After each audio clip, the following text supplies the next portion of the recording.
siang hari ini Student Leadership Training ini pertemuan ketiga terakhir nih ya. Dari awal kita November hingga hari ini yang luar biasa, semua materinya yang keren-keren, dan hari ini kita keren juga nih, kedatangan sosok yang muda tapi sudah melanglang buana kesana kemari gitu ya. Baik, sebelum kita mulai, marilah kita buka dengan berdoa menurut keyakinan dan kepercayaan kita masing-masing. Berdoa dipersilahkan.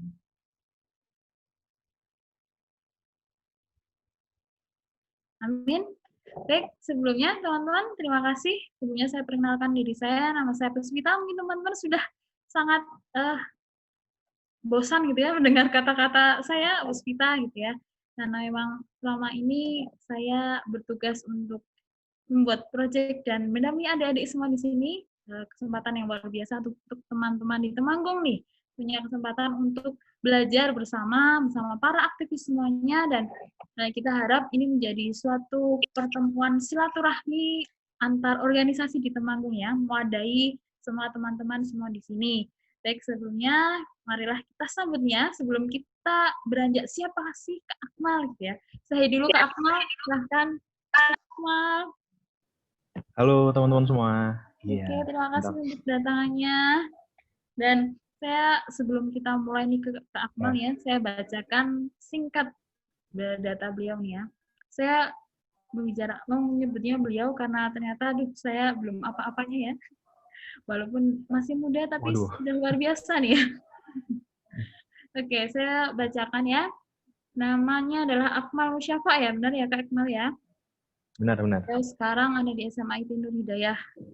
Lalu organisasi yang dia ikuti adalah sekarang ada di Forum OSIS Nusantara sebagai Head of Public Relations Divisi. Oke, luar biasa. Lalu ada Presiden juga nih di OSIS SMA itu Nur Hidayah nih, teman-teman. Banyak nih teman-teman di sini semua yang ketua-ketua OSIS. Nah, mumpung nih kita bisa berdiskusi, sharing bersama sesama ketua OSIS. Nah, mungkin teman-teman yang lain yang di luar OSIS juga bisa nih berdiskusi bersama juga nih sama presidennya OSIS, dan dia juga salah satu Head of Public Relations di Forum OSIS Nusantara juga nih.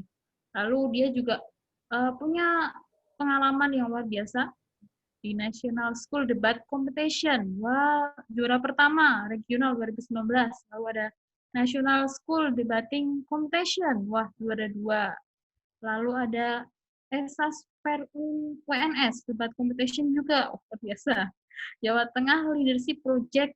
Oke, dan partisipan juga ya Kak ya, Indonesia Leadership Project di tahun 2019-2018. Lalu Indonesia Student Leadership Camp di 2020, partisipan nasional, lalu sehari bersama Gubernur Jawa Tengah. Luar biasa, dan ada yang luar biasa juga nih ya. Terakhir saya baca tersepona gitu ya. The Asia Youth International Model United Nation Virtual Conference Participant. Wah, Kak Akmal nih baru-baru ini ya, dekat-dekat ini ya berarti ya?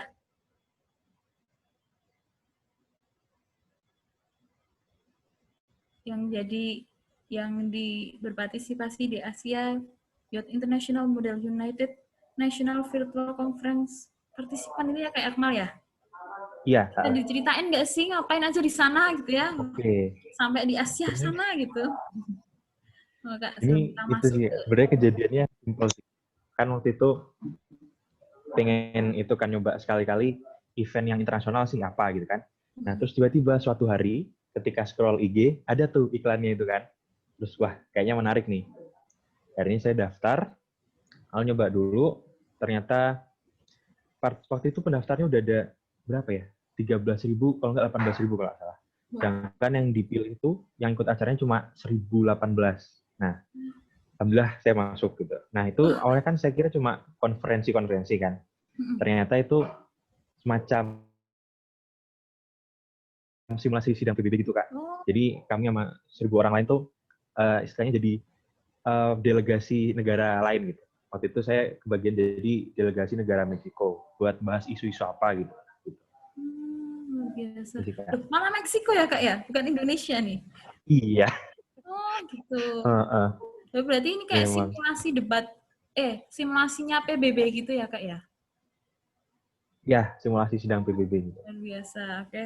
Nih, luar biasa kan biodatanya Kak Akmal. Nah, ini teman-teman, jadi tidak ada namanya terbatas namanya prestasi ya, walaupun kita ada di SMA, di SMK, tapi ternyata bisa juga ke luar negeri, walaupun kita ada di Indonesia. Itu posisi Kak Akmal di mana, di Indonesia atau?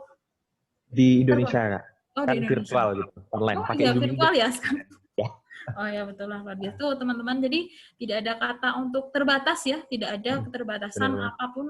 Sekarang mah sudah di dunia maya, jadi semua serba bisa dan tidak ada kata menyerah untuk mencari, karena semua sudah terbuka lebar gitu ya Kak Akmal ya. Baik, sudah langsung aja nih ya teman-teman, udah kita apa sih teamwork menurut Kak Akmal nih, karena sudah pengalaman banyak, dia sudah masuk di berbagai organisasi dan kompetisi yang pasti butuh teamwork yang luar biasa juga. Nah, kita yuk diskusi sama Kak Akmal tentang teamwork itu apa sih gitu. Menurut versi Kak Akmal, silahkan Kak Akmal, silahkan dipersilahkan. Oke, ya. Ya, terima kasih Kak Puspita. Nah, jadi selamat siang teman-teman semua, pelajar-pelajar hebat calon pemimpin masa depan dari Temanggung. Atas segala puji bagi Tuhan Yang Maha Esa yang telah memberikan kita nikmat dan kesempatan biar bisa hadir dan berkumpul bersama di ruang Zoom, walaupun virtual, siang-siang juga, semoga tidak mengurangi semangat kita untuk senantiasa menimba ilmu dan mengupgrade kapasitas diri. Nah, yang saya hormati, jajaran Panitia Student Leadership Training, dan segenap pengurus Demuda Indonesia, dan juga teman-teman peserta, pelajar Temanggung, organisator juga di sekolah masing-masing pastinya, dan juga pasti calon-calon pemimpin bangsa di masa depan. Seorang pernah berkata, kata-kata terkenal nih, semacam quote gitu. Jika kalian ingin melihat masa depan suatu bangsa, maka lihat kondisi pemudanya sekarang. Dan jika melihat kondisi pemuda sekarang seperti ini, yang walaupun dengan tantangan yang ada, karantina, terus hanya lewat tim, tetap untuk mengupgrade diri, maka insya Allah Indonesia pasti akan punya masa depan yang cerah dengan bersama teman-teman semua. Nah, gitu.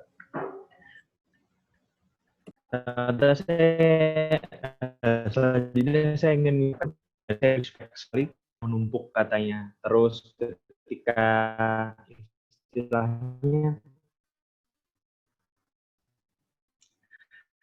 halangan atau coba distraksi banyak di rumah dan di lingkungan, teman-teman tetap semangat, tetap masih istinya meluangkan waktu untuk belajar, terus berdiskusi juga bareng-bareng gini. Wah, respect banget. Dan apalagi buat, ini SMA ya Kak, kalau nggak salah, pesertanya? SMA, SMK, ada SMP juga Kak? SMP Oke, juga wah mantap.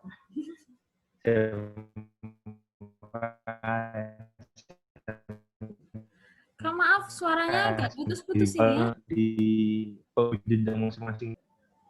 Oke. Buat teman-teman yang di penghujung jenjang juga, yang kelas 9, terus kelas 12, wah itu yang harusnya mungkin sekarang waktu-waktu krusial buat nyiapin persiapan buat jenjang selanjutnya, teman-teman masih nyiapin waktu, masih menyisihkan waktu untuk hadir di agenda event leadership seperti ini. Wah, keren. Respect. Nah, gitu. Dan kalau kita berbicara ya tentang organisasi, organisator, maka Tuhan tidak akan bisa kita pisah dari kata organisasi, karena organisasi terdiri dari nggak cuma satu orang doang. Malah di KBBI organisasi kan artinya 2 orang atau lebih yang mempunyai.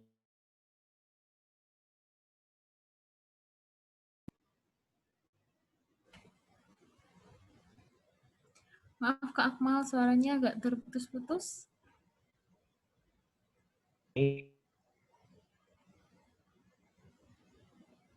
Terputus suaranya malah.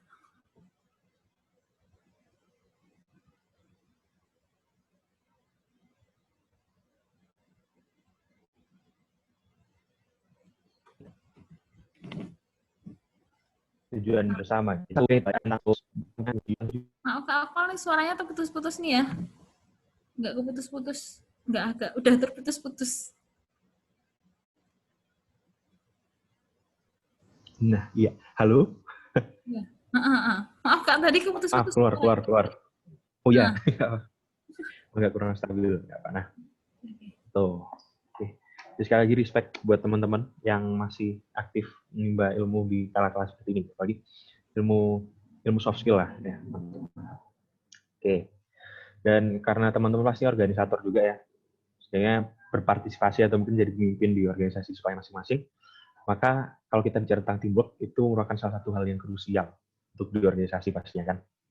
Dan dari pengalaman saya selama berapa ya, Min? 3 atau 4 tahun berkecimpung di organisasi, terus teamwork dengan berbagai skala, mulai dari skala sekolah, terus provinsi, nasional, hingga yang kemarin internasional, ya ada banyak istilahnya hal-hal baru dan yang berbeda gitu. Nah, yang insya Allah akan saya share ke teman-teman semua. Nah ini. Oke. Udah kelihatan ya, Kak?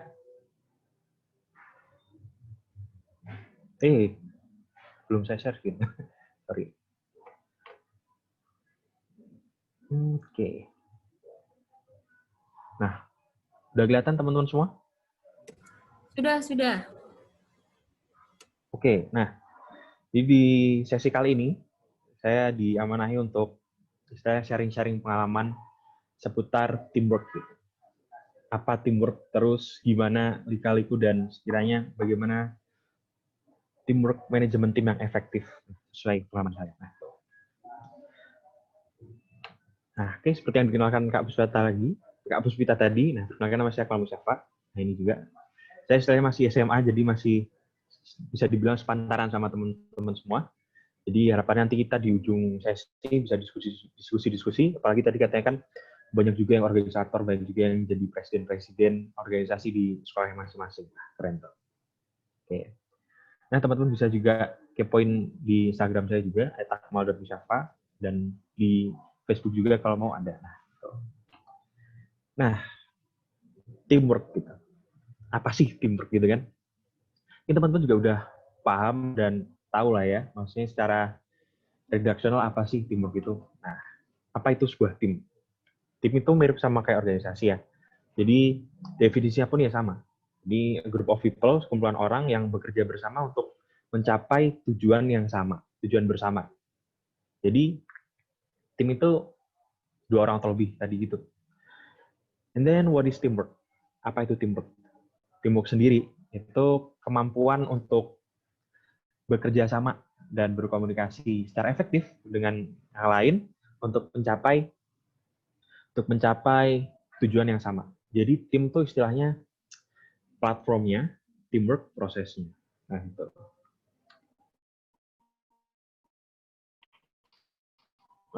Lanjut, pasti teamwork. Ada kepikir, pasti ngerjain sendiri tuh bisa. Kerja sendiri bisa, dan pasti ini kan lebih terjamin kan ya. Maksudnya kita sendiri yang ngerjain, terus pasti kita juga udah tahu prosesnya, mau gimana. Karena kita sendiri, ntar kalau ada apa-apa ya kita sendiri juga yang bakal disalahin gitu. Sedangkan kalau teamwork kan kita 2 orang atau lebih ya. Berarti itu melibatkan banyak kepala atau banyak orang. Itu ntar belum nanti pas dibagi tugas tiba-tiba ada yang nggak ngerjain, makanya hasilnya itu nggak maksimal. Terus ada juga yang masuk tim tapi istilahnya cuma jadi pajangan doang gitu. Yang lain kerja dia diem sendiri. Jadi beban lah istilahnya gitu. Dan teamwork itu, nah ini udah. Kenapa teamwork? Nah, ini ada sebuah quote juga. Jika Anda ingin berjalan cepat, maka berjalanlah sendiri. Tapi jika Anda ingin berjalan jauh, maka berjalanlah bersama. Gitu. Mungkin secara kalau teman-teman mengerjakan sesuatu sendirian, itu pasti hasil terjamin, cepat, tapi hasilnya nggak akan bisa sebesar kalian kalau bekerja sama atau tim. Teman-teman lihat event yang besar deh. Soal musik apa sih? Synchronize Fest, terus Hidup Fest, atau mungkin acara-acara sekolah yang besar lainnya, itu pasti nggak akan pernah yang namanya itu dikerjain sendiri. Kalau itu dikerjain sendiri, itu, aduh, orangnya pasti udah gitulah, udah ekstrim banget, pasti nggak bakal bisa. Perlu yang namanya tim. Sedangkan kalau sendiri, itu kita pasti bisa tapi cepat dan hasilnya mungkin kecil-kecil juga. Kayak kalau misalnya ngerjain tugas kelompok sendiri, itu ntar bisa cepat, tapi pasti hasilnya nggak akan bisa semegah atau sebesar kalian ngerjain bareng-bareng. Next. Nah, kenapa teamwork saja kan? Di sini udah bisa dilihat ada 10 yang saya butuhkan di tahun 2020. Nah, kan dengan seperti yang teman-teman ketahui juga, perkembangan teknologi yang sangat pesat, apalagi selama 2 dekade ini ya. Padahal 2008 iPhone pertama keluar, terus sekarang 12 tahun kemudian udah ada iPhone 12, yang bedanya tuh udah jauh banget sama iPhone pertama. Terus yang dulu, internet itu cuma istilahnya punyanya ilmuwan-ilmuwan terus orang-orang penting doang, sekarang internet sudah jadi konsumsi massal. Maka budaya dan pengetahuan kita pun berbeda. Nah, ini contohnya aja, dalam kurun waktu 5 tahun aja, 10 skill top tuh udah beda. Nah, dan tahun 2020 ada complex problem solving, jadi pecahan masalah yang kompleks itu.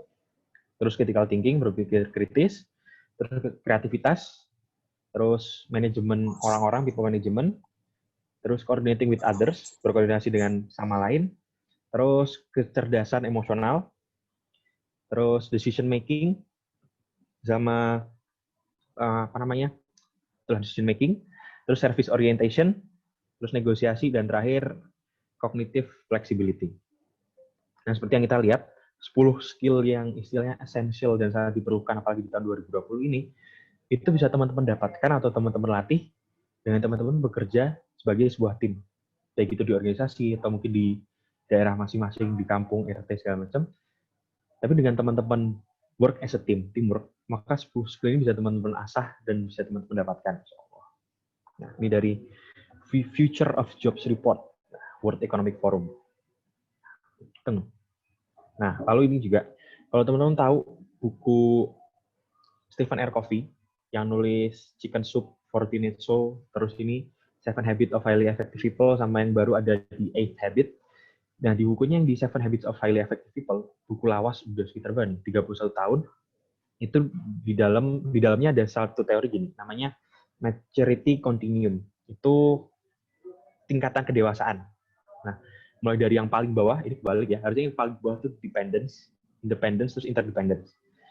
Nah, dependence itu ketika teman-teman menggantungkan nasib atau ya menggantungkan nasibnya ke orang lain gitu. Jadi semacam mungkin benalu gitu, cuma nempel doang, enak-enaknya doang. Nah, terus yang kedua itu kalau udah naik step, itu kan ada proses-prosesnya juga.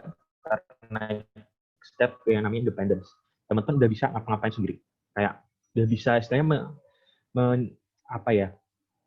menyandarkan hidup pada diri sendiri gitu. Survive sendiri udah bisa. Nah, tapi yang paling ultimate gitu adalah yang interdependence. Jadi saling bergantung sama lain. Jadi kayak cooperating, kerjasama sama orang lain gitu. Kan sama seperti quote yang saya bilang di awal, bahwa dengan sendiri, independence gitu, kita pasti segala-galanya semuanya tuh bisa kita kerjain secara cepat dan secara kemauan kita gitu. Tapi kita nggak akan bisa sampai ke hal-hal yang besar gitu kalau sendiri. Butuh yang namanya orang lain juga. Contoh coba CEO perusahaan-perusahaan besar. Steve Jobs, terus yang Menteri Pendidikan sekarang, Pak Nadiem, terus Bill Gates, segala macam, mereka nggak sampai di titik itu sendiri. Mereka ada interdependence ke orang-orang lain, ke mentornya mereka, terus ke teman-temannya mereka, dengan diskusi dan segala macam. Seperti itu. Coba bayangin kalau Bill Gates itu ngutak-ngatik, istilahnya mau buat software pertama sendiri. Itu bisa nggak jadi-jadi, bro. Sekarang mungkin bisa aja komputer sekarang nggak bakal ada. Kalau dulu Bill Gates memutuskan untuk bekerja sendiri, tidak bersama teman-temannya. Wah, bubar. Nah, lanjut. Nah, ini salah satu alasan lagi yang kenapa itu kapan bekerja sama orang lain itu akan selalu kita temui di segala lini kehidupan kita. Mulai dari teman-teman sekolah, terus di lingkungan di RT, sekalipun sampai teman-teman mau di mana deh, di perusahaan besar, terus mungkin di PBB juga, pasti tetap perlu yang namanya teamwork. Jadi jika teman-teman masih istilahnya apatis, terus mau sendiri doang, dengan dalih kalau sendiri bisa dijamin terus bisa cepet, ya udah teman-teman nggak akan kemana-mana gitu. Otak-atiknya itu doang. Nah kan teamwork itu skill yang sangat diperlukan di segala lini kehidupan. Mulai dari yang terkecil atau mungkin tersimpel atau yang mungkin teman-teman kira remeh, sampai yang paling advance sekalipun itu sangat diperlukan.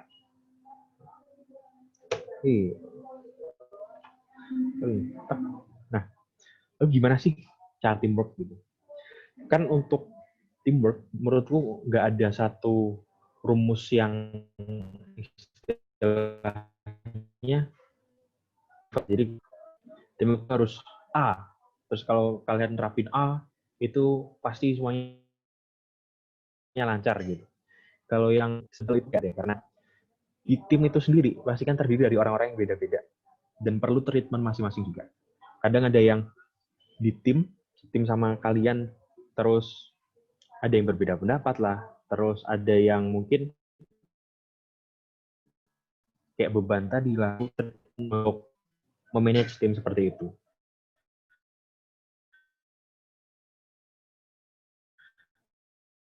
Nah, lalu gimana sih? Nah, ini research saya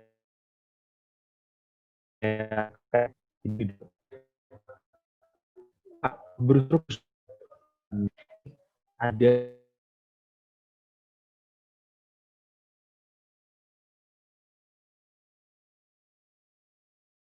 mengatur hingga di setiap tahapan-tahapan gitu.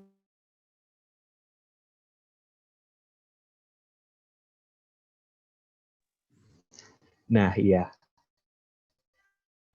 Akmal suaranya agak keputus-putus ya. Pak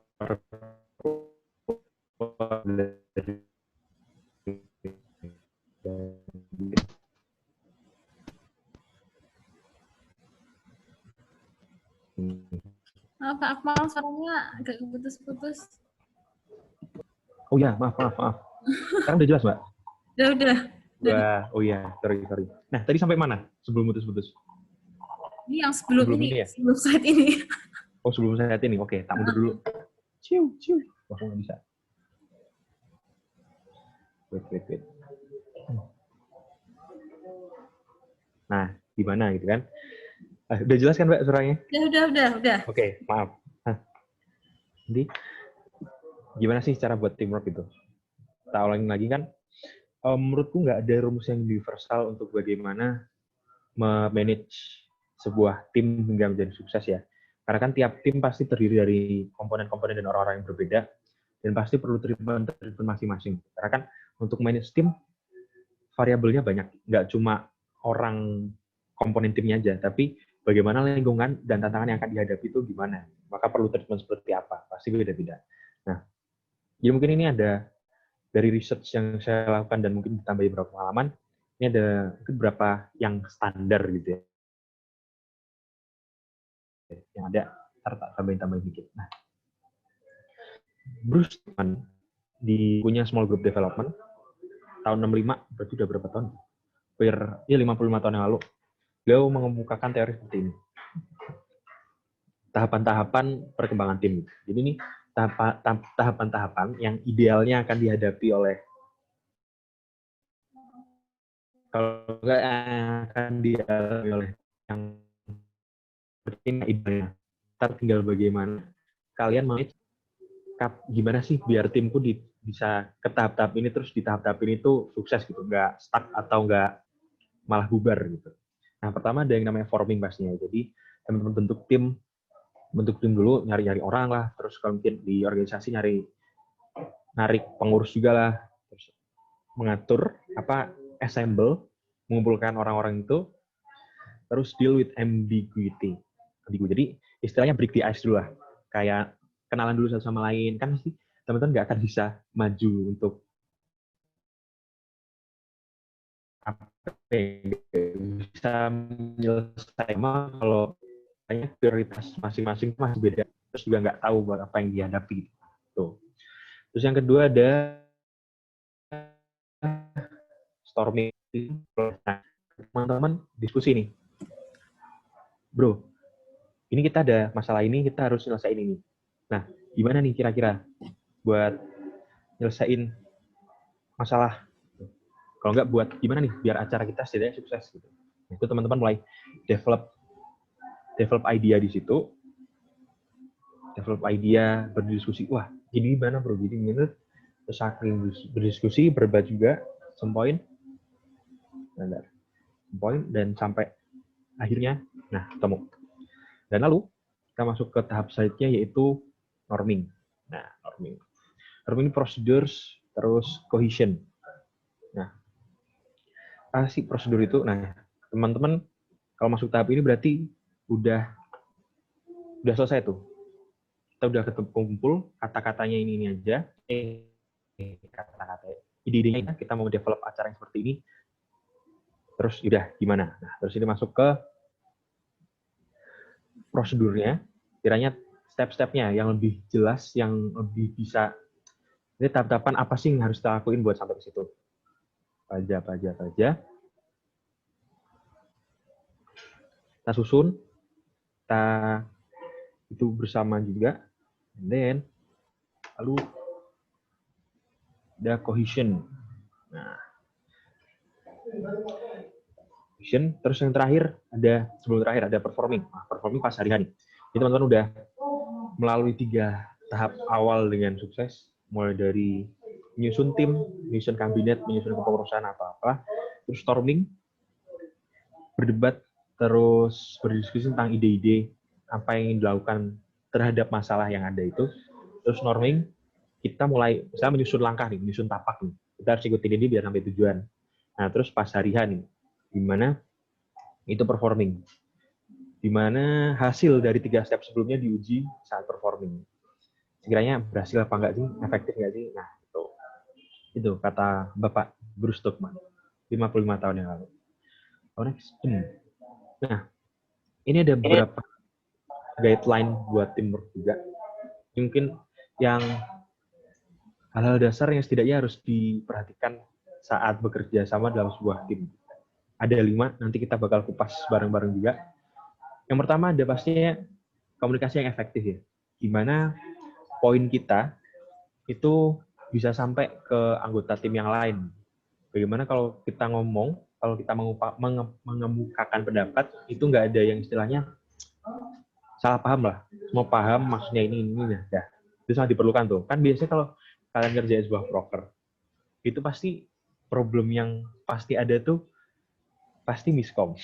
Nah, dan entah kenapa itu kayak satu hal yang mungkin sangat susah dihilangkan sampai tiap proker ada mulu, padahal kuncinya cuma satu, effective communication. Dan ini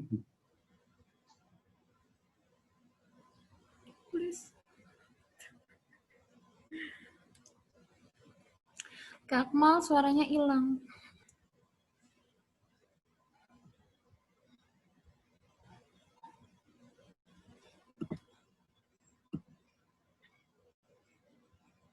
kadang-kala bisa.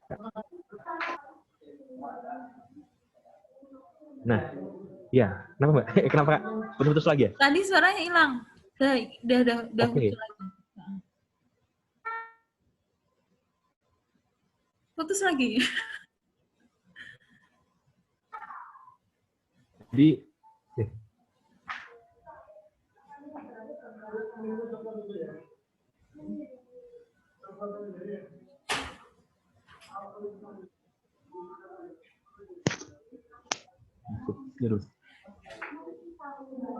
halo, udah kedengeran Kak? Udah.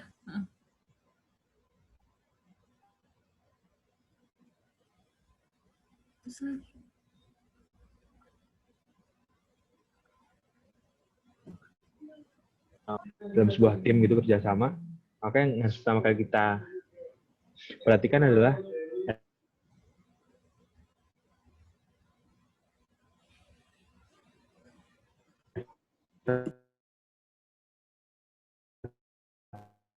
communication tadi ya. Itu simple tapi agak tricky.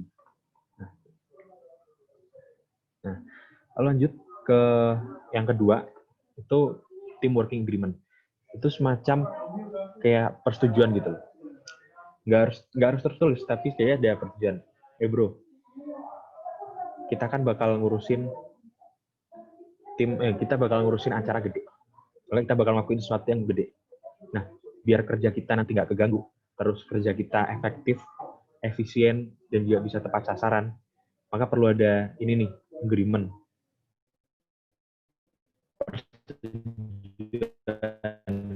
kayak namanya nggak boleh telat lah, terus harus aktif lah, terus apa namanya tiap kerjaan harus diselesaikan pada tepat waktunya lah, kayak gitu-gitu. Mungkin itu suatu hal yang simpel dan seringkali luput kita gitu. Kayak ngapain gitu. Sampai membenarkan bahwa 100 minimum kalau tempel di kamar itu mungkin hal yang apa ya, hal yang simpel dan bahkan tersampai gitu lah, ngapain sih nulis mimpi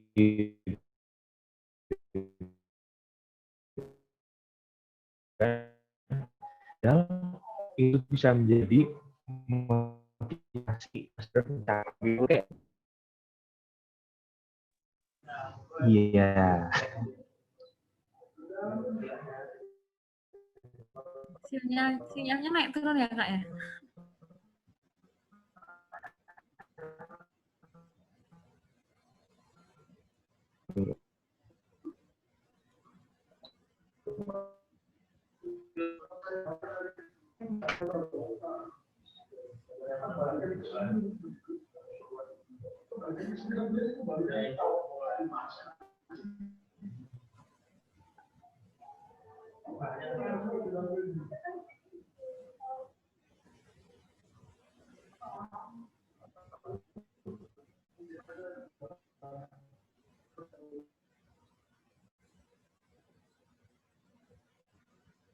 Teman-teman ini sinyalnya emang agak ini ya, putus-putus ya. Kak Akmal baru prepare lagi nih. Yang sharing. Ini Kak Akmal di Sukoharjo nih teman-teman ya, kalau mau tahu.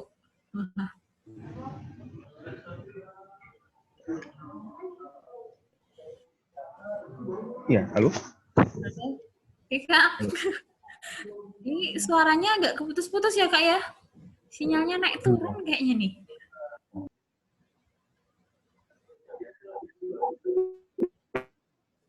Nah, kalau di sini kedengeran nggak Kak? Gimana? Nah, kedengeran nggak kalau di sini? Kedengeran. Screen-nya belum kelihatan ya? Nah, ya. Ya nih, jadi aku share screen pakai laptop, terus zoom pakai HP. Ya. Oke. Nah, oke. Nah, kelihatan ya? Kelihatan. Sorry. Nah, jadi sampai poin mana Kak? Yang tadi teamwork agreement ya?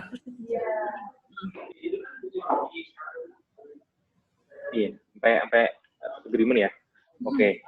Jadi agreement ini kan mungkin seringkali jadi hal yang luput bisa dibilang ya. Kayak lah ngapain sih agreement doang? Agreement doang. Harusnya kan orang-orang lain juga pada tahu. Nah, itu kadang kesalahan kita. Kan kita di sebuah tim ya, yang berarti banyak orang juga yang terlibat di dalam. Kita nggak bisa semena-mena langsung berpikir lah, harusnya semua orang tahu dong, nggak bisa gitu. Dan ini mungkin simple juga, kayak kita udah sering denger yang tulislah 100 mimpi kalian di kertas lalu tempel di kamar, bahkan beberapa kali remeh. Tapi perlu kita ketahui bahwa itu tuh bisa jadi motivasi bagi kita gitu. Jadi tiap bangun kita tahu, wah ini nih yang harus, ini aku mau ini nanti di masa depan. Dan ujung-ujungnya mah wah bisa sampai ke sana gitu.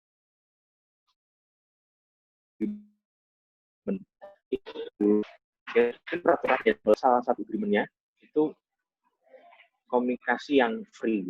Jadi kayak tetap ada jabatan tingkatan gitu ya, manajer, terus bos segala macam, tapi jabatan itu nggak boleh jadi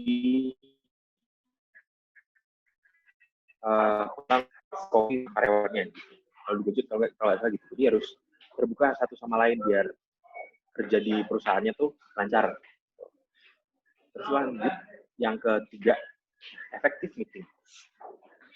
Ya ini juga seringkali jadi penyakit juga di tingkat manapun, mau mulai dari tingkat sekolah sampai tingkat nasional sekalipun. Kadang kita meeting janjian jam 4. Terus orang yang datang pertama tuh jam 4 lebih 10. Terus yang lain datang komplit itu setengah 5 baru komplit. Terus rapat dimulai setengah 5. Ya. Itu masih nanya dulu. Ini kita mau bahas apa sih? Mikirin bahasan sampai 5 kurang seperempat. Ya. Terus akhirnya mulai pembahasan, diem dulu, masih mikir juga, akhirnya mulai diskusi di seperempat. Terus akhirnya azan maghrib itu baru diskusi. Padahal janjian rapat mulai itu jam 4.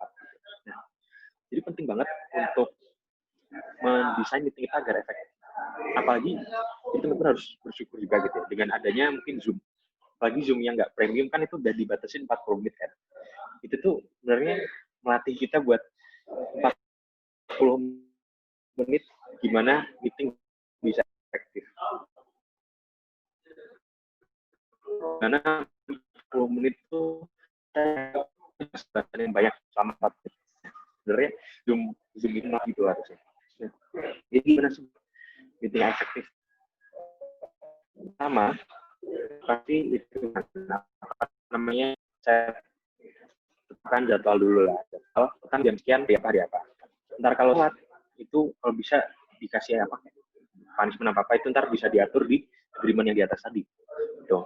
Terus pas ngeluarin jadwal rapatnya kapan itu sekalian dibilangin kita di rapat ini mau bahas apa aja, rilis biar nanti pas orang-orangnya datang kita bisa langsung diskusi, bisa langsung dapat bahasan, bisa langsung dapat solusi untung-untungnya. Nah, itu yang kadang lupa. Juga kalau bisa kita set tuh, misal kalau di Zoom ya, kan waktu 40 menit. Anggap aja 5 menit pertama nunggu orang datang. Terus 10 kali 15 menit pertama itu dibuat pembahasan awal. Ya di kotak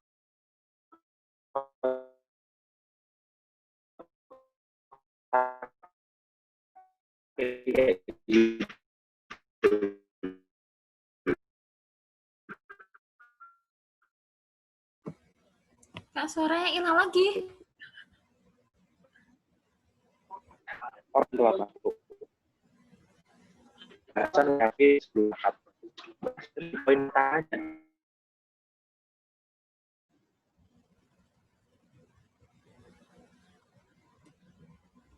Masih putus-putus ya?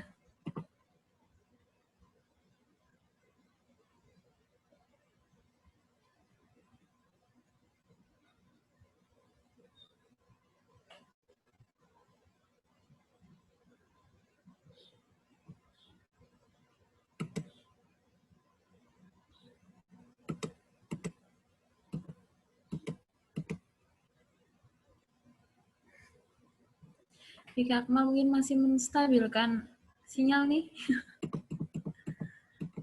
Oke, teman-teman. Ya, kesempatan. Siapkan pertanyaan mungkin teman-teman yang ingin bertanya. Sambil menunggu tadi. Halo, Kak. Oke. Keluar lagi.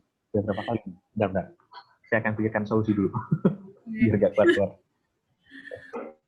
Putus.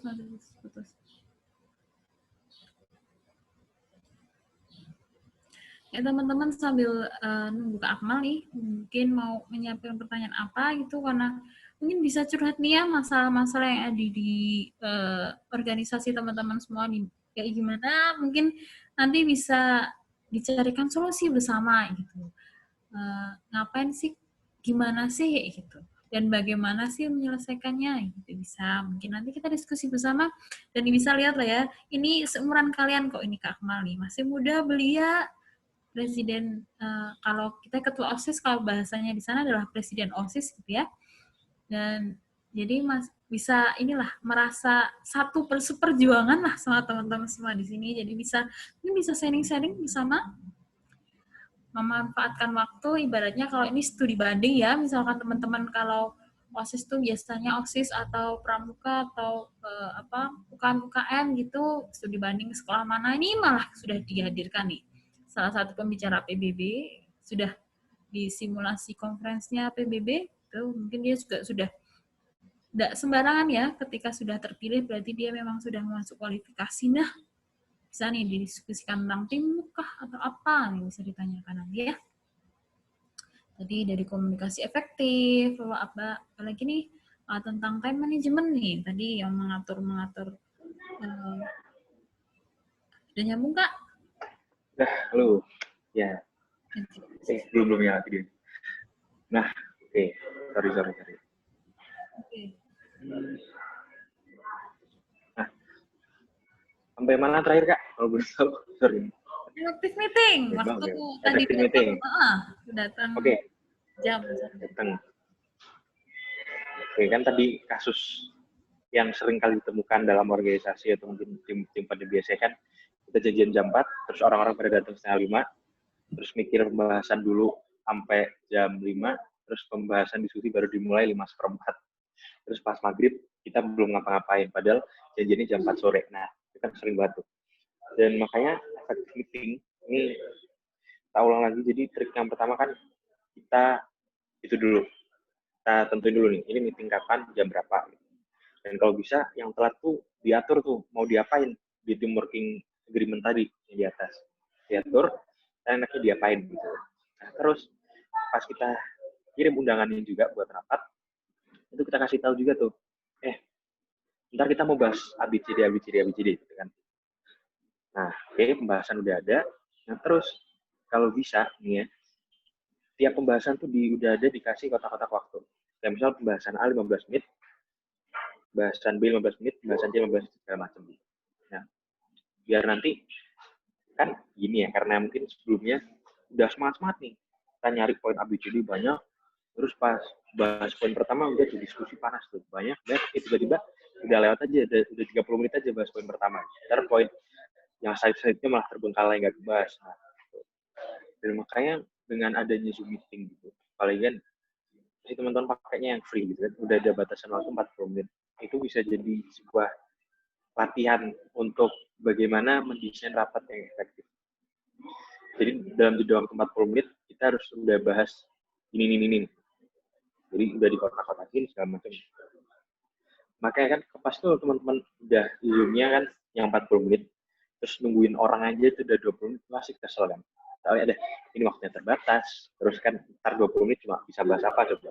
Ntar kita bikin room baru, nungguin lagi lama. Nah, itu tuh yang biasa ngeselin tuh. Nah, makanya dengan ada platform buat latihan rapat efektif gitu di Zoom ini, nah itu tuh. Boleh banget dibuat latihan. Tadi effective meeting, set waktu, set pembahasan, terus dibagi waktu juga per pembahasan gitu biar efektif dan nggak larut-marut kemana-mana pembahasan. Nah, insya Allah dengan itu, maka dari meeting itu setiap pertemuan itu bakal menghasilkan sesuatu lah. Jadi nggak cuma pembahasan yang gantung, ujungnya nggak kemana-mana. Gitu. Nah, terus selanjutnya project management, manajemen proyek. Terkadang kalau teman-teman udah di tim kelompok organisasi itu kan ada maksudnya ketika ada proker yang berbarengan. Jadi nggak cuma jalan satu proker doang, jadi ada 2-3 proker karena itu yang ekstrim ya. Ada juga ada yang disambi mungkin sama ngurus event gede, ngurus event gini. Nah, ini project management dibutuhkan. Jadi kayak nanti kalau saya itu di list gitu ya, terus di list project A, terus yang dibutuhin apa aja, terus di checklist nih, terus deadline-nya kapan, terus di checklist, udah belum, kan jadi terdata lah bisa dibilang nanti kerjaannya dan progress proyeknya udah sampai mana. Nah, terus terakhir conflict management. Nah, ini kan kita kalau di sebuah tim gitu kan pasti menghindari yang namanya konflik gitu. Tapi sejatinya, aku pernah dibilangin guruku kalau konflik itu menandakan bahwa kita tuh sedang bergerak. Kan konflik itu biasanya kan kita bergesekan antara satu dengan yang lain kan. Itu kan berarti yang bergesekan tuh sejatinya sedang bergerak gitu. Sama-sama sedang berusaha gitu. Dan makanya konflik itu malah kalau bisa harus ada gitu. Itu kan selain ini bukan konflik yang enggak itu ya. Bukan konflik yang tiba-tiba baper, tiba-tiba apa gitu kan. Nggak gitu, kayak konflik yang sehat. Terus konflik kan bisa jadi pemantik, kalau nggak pemacu buat kita bisa semakin semangat buat ngerjain proyek ke depannya. Nah, langsung kita bahas satu-satu. Belum lanjut. Nah, komunikasi yang efektif. Pertama, komunikasi yang terbuka dan suportif. Kadang-kadang kan, jadi kita bikin tim kita tuh sebagai istilahnya satu tubuh gitu. Bukan istilahnya, bukan orang-orang atau pemikiran-pemikiran yang berbeda yang berkompetisi satu sama lain buat pokoknya harus ideku, pokoknya harus ideku. Ya, kalau gitu ntar nggak jalan-jalan timnya gitu kan. Di situ-situ aja debat-debat dulu. Dan terkadang kan kalau ada progres yang nggak enak gitu kan. Apalagi kalau misalnya kalau udah ditugasin buat ngurusin A. Terus pas mau ngurusin A, itu ada masalah, ada problem, kayak misalnya nggak bisa ini, nggak bisa itu. Terus bukannya istilah terbuka atau wah bro ini si A nggak bisa segala macam, tapi malah itu malah nggak jujur, malah bilang iya bisa kok. Tapi padahal posisinya belum tentu bisa gitu lah. Jadi saya masih info yang simpang siur, komunikasi yang simpang siur itu yaitu bakal jadi jatuh ke jurang yang sering kali dijatuh oleh orang-orang kala timur, yaitu miskom. Ntar miskom, kerjaan terhambat, salah-salahan, wis bubar. Nah, gitu. Terus yang kedua, kita listen openly. Terkadang kan kalau di tim itu pasti kan udah kayak kelihatan tuh ya, pentolan-pentolan sekiranya mana yang paling aktif gitu kan. Nah, tapi ntar pas tiba-tiba orang yang kita lihat, kalau yang kita kira kurang aktif, ternyata mulai ngomong terus berpendapat, gitu kan, kayak, alah, gak usah lah, kamu ngurusin ini aja. Apalagi kalau urusannya udah antar misal si acara nggak ini, terus si perkapnya nanggepin, bukannya gini-gini. Nah, itu kan biasanya kayak dicuih-cuihin gitu. Udah, apaan sih kamu perkap ya, ngurusin perkap aja gitu kan. Padahal bisa jadi itu bahkan solusi kunci yang selama ini kita cari gitu. Nah, ini penting banget buat mendengarkan juga pendapat-pendapat atau mungkin argumen-argumen dari yang lain juga. Jadi kita terima semua. Nah, lalu interpret non-verbal message. Oke. Ini gini, kadang kan ada orang yang nggak jadi gimana sih? Yang nggak mau ngomong dia kenapa? Tapi kalau kita lihat, dia tuh udah kelihatan kayak pasti ada apa-apa gitu loh, iya sih. Nah, kadang kita harus peka terhadap hal itu yang non verbal, jadi kayak cuma diajak diskusi dia diem doang, kelihatan lemes kayak ada apa gitu. Terus pas ditanya di forum, kamu kenapa nggak jawab apa-apa? Nah, itu mungkin harus kita harus kita hadapi dengan itu, kita datangi, kita tanyain, karena itu tanda-tanda lah. Terus selanjutnya ada give useful feedback. Jadi kasih feedback yang berguna gitu lah kalau dalam tim. Jadi nggak cuma di forum isinya cuma ketawa-ketawa terus bercanda-bercanda segala macam. Ingat kita ada problem, kalau nggak kita ada proyek yang harus diselesaikan gitu. Dimohon. Dan apalagi kalau udah sarkas-sarkas ngeselin gitu kan, kayak jawab-jawabnya dikit. Nah itu pasti ngeselin banget. Jadi ya boleh sih gitu, tapi diminimalisir juga karena pasti dalam sebuah tim perlu menyelesaikan sesuatu. Nah, lalu receive feedback effectively.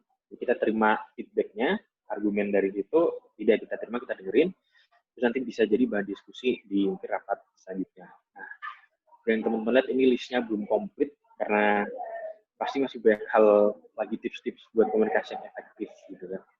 Lagi untuk tim, jadi nah ini bisa teman-teman ambil yang sekiranya cocok. Kalau enggak, wah ini nih yang aku cari. Kalau mungkin ada teman-teman mau nambahin itu, dan lanjut ke poin kedua tadi. Ada team working agreement. Nah, apa sih itu? Nah, team working agreement technically itu ya sebuah kontrak gitu kan. Jadi yang ini disetujui oleh semua anggota tim. Dan semua anggota tim itu diharapkan bisa tunduk kalau nggak mematuhi agreement, persetujuan, atau mungkin kontrak yang udah dibuat tadi. Nah, terus juga selain itu, working agreement adalah ekspektasi. Jadi kayak harapan-harapan yang yang dipunya sama tim buat anggota-anggotanya. Jadi kayak saya harap kamu bisa aktif banget, saya harap kamu bisa kerjain ini biar efektif gitu. Dan terakhir, karena setiap tim pasti dinamika dan masalah yang dihadapi pasti beda-beda, dan apalagi komposisinya juga pasti beda-beda, maka tim working agreement itu sifatnya unik terhadap masing-masing tim. Jadi kalau misal di tim A udah ada agreement ini, belum tentu itu bisa diaplikasikan ke tim B, dan gitu juga seterusnya. Nah, ini bersifat unik. Jadi perlu banget didiskusikan tiap ada tim gitu. Jadi nggak tiba-tiba, aku kemarin ada ini. Lanjut. Nah, ini masih di tim working agreement. Key poin pentingnya adalah kayak dispesifikkan untuk memenuhi kebutuhan dari tim gitu. Kayak ya sama kayak tadi sih. Jadi dinamika yang beda-beda segala macam. Nah, ini tiap anggota harus tidaknya mengusulkan poin gitu.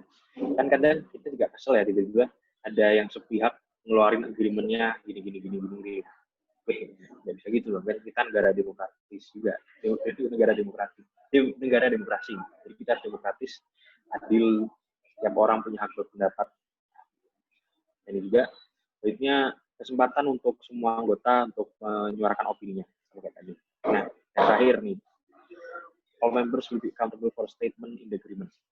Kan kadang ini kemarin sih, baru kejadian kemarin yang di acara yang di PBB itu kan di endingnya ya, setelah kita diskusi selama 2 hari, 1 hari full sama setengah hari selanjutnya, itu kita nyusun yang namanya draft resolution. Itu kayak semacam solusi dari tim kami untuk untuk menyelesaikan masalah itulah, untuk menyelesaikan masalah yang sebelumnya dikasih sama panitia. Nah, itu udah tuh. Jadi tiap anggota tim waktu itu udah disuruh buat buat masukin itulah solusi dari negara masing-masing. Dari negara A punya solusi ini, negara B punya solusi ini, segala macam udah dimasukin waktu itu di Google Form kalau nggak salah.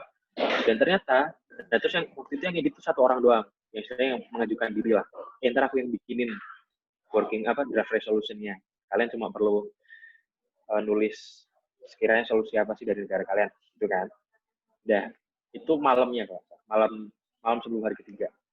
Dan hari ketiga yang dimana harusnya draft resolution-nya itu udah jadi dan harusnya didiskusiin sama satu tim, itu malah dibuat sepihak gitu. Jadi kayak si orang yang ngerjain tuh dia ngerjainnya sendiri, terus bener-bener cuma dikirim ke panitia dan nggak dikirim ke yang lain. Kan otomatis yang lain kesel dong ya. Nah, ini gimana sih ngirim ke panitia aja bisa, masa ke kita nggak bisa. Dan ternyata pas dilihat itu di draft resolution, pendapat kalau nggak solusi-solusi dari kami gitu, anggota tim yang lain itu nggak dimasukin. Malah kayak di draft resolution-nya tuh kayak seolah-olah negara dia yang ngerjain itu jadi hero-nya gitu. Kan kesel dong ya, kita udah lembur-lembur terus kerjain, masukin itu juga, lah ternyata nggak dimasukin. Nah, di demo dong, ya gitulah. Itu salah satu kasus yang ngeselin. Jadi perlu banget untuk setidaknya opini-opini atau pernyataan-pernyataan dari anggota tim yang lain tuh kita apa sih bahasanya tuh ya Allah, setidaknya dikasih tahu kalau gitu, opini yang bagus nanti bakal didiskusiin lagi apa bisa masuk apa enggak. Saya udah gitu aja seneng kok. Dan kan kalau nggak gitu ntar kita berpendapat awalnya nggak diterima gitu kan, ujuk-ujuk dihakimin sama itu kan nggak enak dong ya, malas. Oke. Nah, PPT-nya hilang, tunggu sebentar.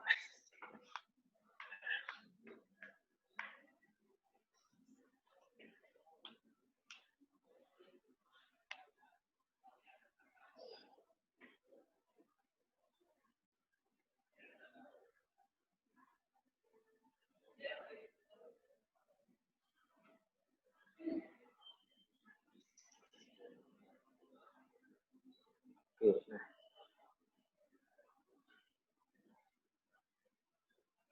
ini tadi. Sampai mau agreement yang poin penting. Dan ini di contohnya Pak. Nah, sebelum contoh. Setidaknya hal-hal yang bisa dipertimbangkan untuk dimasukin ke itu agreement tadi. Kan kayak ini, pertama metode komunikasi yang efektif. Kiranya gimana nih? Bisa, kalau misalnya kalian online kan bisa ditentuin ntar mau lewat line kah, mau lewat DM IG, mungkin mau lewat WA, Telegram atau segala macam, bisa ditentuin. Terus partisipasi dari seluruh anggota tim. Ya, terus decision making. Penting juga nih, apalagi kalau di sebuah tim yang nggak ada, dalam tanda kutip nggak ada pemimpinnya gitu. Kan bingung, ini siapa nih, gimana ketok palunya. Nah itu juga perlu tuh. Kan kalau yang normal paling itu sih kayak forum gitu kan, 50% plus 1 setuju berarti udah. Selanjutnya problem solving approaches, kayak gimana kita mau menghadapi sebuah masalah. Lanjut ada manajemen of conflict, terus manajemen konflik dan perbedaan. Kalau ada clash, konflik antara pendapat satu sama yang lain. Nah, terus yang terakhir yang paling penting, responsibility and conduct. Tanggung jawab, kayak kalau telat nanti ngapain, terus kalau ada kerjaan yang over deadline ngapain, terus nanti kalau ada sesuatu yang salah ntar ngapain, nah itu perlu buat diatur tuh, benar bingung. Nah ya ini contohnya nih, ini dicontoh dari Boeing, pesawat yang, nah ada ini, kayak tiap anggota itu bertanggung jawab terhadap perkembangan tim dan kesuksesan tim. Terus hadiri semua meeting tim tepat waktu. Terus listen to and show respect for view of member. Jadi dengarkan sama hormati anggota yang lain. Nah ini nih penting juga nih, kritisi ide bukan orang. Kadang-kadang kita terbudakkan oleh mungkin persona orang ya, yang mungkin si orang tuh kita lihat udah nakal, udah jelek banget, dan karena itu maka pendapatnya nggak diterima, padahal itu kan nggak adil. Sebenarnya yang kita nilai dalam sebuah forum kan idenya, pendapatnya, argumennya, bukan orangnya. Alah, ngapain sih kamu nggak pernah jadi juga, kamu ngerti nakal segala macam, ngapain pendapat kayak gitu, kan gitu. Terus gunakan dan harapkan feedback yang membangun. Nah, terus ada, kita bacain aja dah, lanjut. Terus selalu usahakan untuk kondisi yang win-win gitu. Jadi nggak merugikan orang lain dan kita juga pastinya. Nah, terus hindari sifat-sifat yang destruktif. Kayak tiba-tiba baper lah, tiba-tiba sensitif segala macam, sebenarnya nggak penting banget dan bisa menghambat progres tim. Nah, lalu tanya pertanyaan kalau nggak paham. Kadang kan kalau di sebuah forum kalau nggak di sebuah forum diskusi, sebuah tim, kalau ada hal yang nggak kita ketahui, kalau masih dibingungin, itu kadang kan kita mau tanya gitu kan, karena mungkin ntar terlihat nggak pinter lah, atau pertanyaan yang bodoh apa gitu. Tapi sejauh yang aku pelajari ya, nggak ada tuh yang namanya pertanyaan bodoh. Kan malah dengan kalian memberi feedback atau pertanyaan, itu menunjukkan bahwa wah ini ada anggota yang belum paham, berarti ya harus dipahami biar biar progres tim nggak kehambat gitu. Progres tim nggak kehambat. Itu kan tadi balik lagi ke poin awal tadi, yang masalah komunikasi itu harus terbuka. Jadi tidak ada yang ditutup-tutupi lah, bisa dibilang gitu.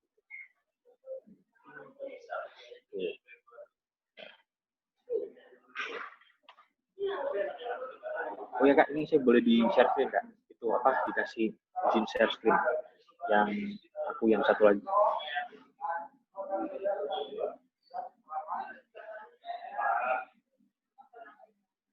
Dah keluar. Atau mungkin share screen dari HP aja.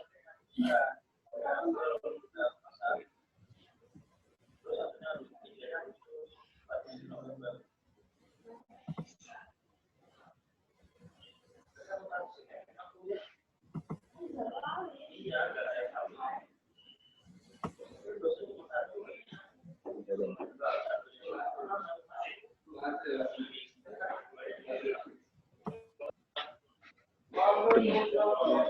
udah kelihatan ya Kak? Oke, udah.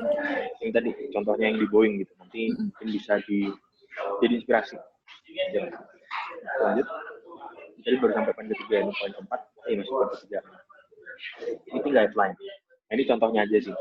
Jadi kayak itu tadi apa namanya?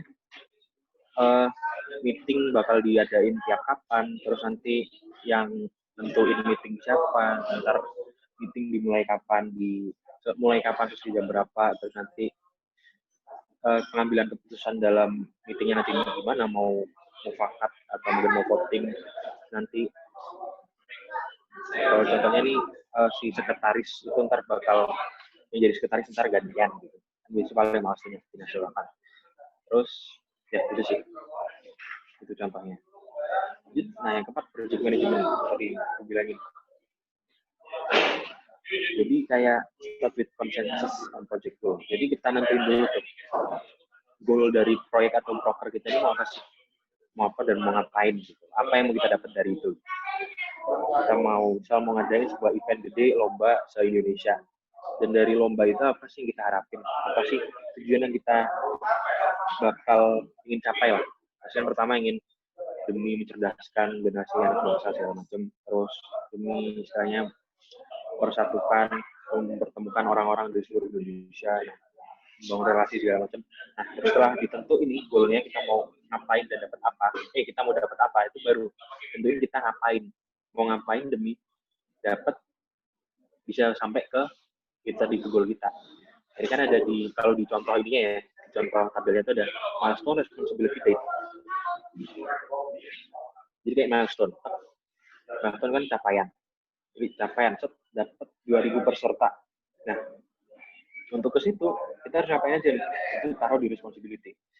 Ya mungkin ntar keliling-keliling ke hilang lagi apa? Ntar keliling-keliling ke SMP, SMA, ke di seluruh Indonesia.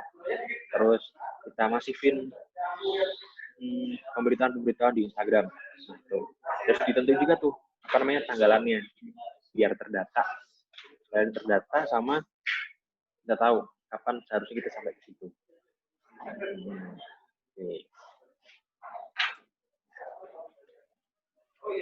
Jadi yang poin terakhir kalau nggak salah konflik. Orang-orang kan biasanya takut kalau nggak menghindari yang namanya konflik. Terus banyak orang juga percaya kalau konflik itu seharusnya nggak ada di tempat kerja atau tempat kerja atau di tim gitu.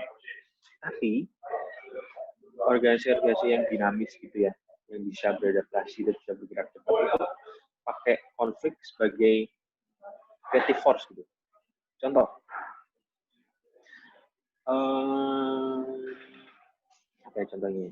Contoh gini lah, ada sebuah restoran di apa namanya?